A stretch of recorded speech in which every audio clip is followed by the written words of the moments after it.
Why do the markets look like this? The headlines just say tariffs.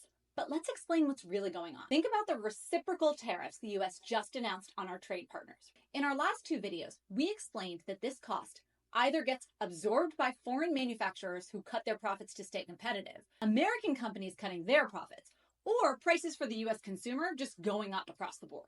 Foreign countries may not want to cut the price on the goods they sell, and some have even announced reciprocal tariffs on the US. American companies can't turn around new manufacturing capability that quickly, and many don't have the excess profit margin for tariffs of this magnitude. Growth for American companies who rely on imports from trading partners, or those who might be hurt by them enacting tariffs on us, should slow. When growth projections slow, the equity markets tend to do this. But it also stands to reason that most of the costs of these tariffs in the near term will get passed along to consumers like you and me, raising prices in what we call inflation. Slow growth plus high inflation equals stagflation. The last time we really had stagflation was in the 1970s due to surging oil prices, which was an exogenous factor beyond our control.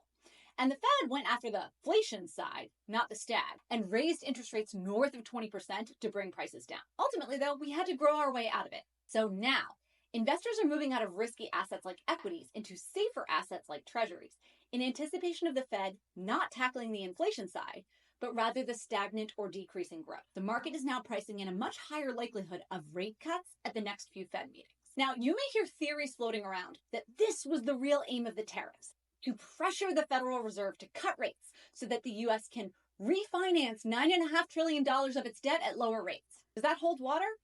I don't know, but let's break it down. The US government has $36.2 trillion in debt. That debt doesn't all just come due on one day.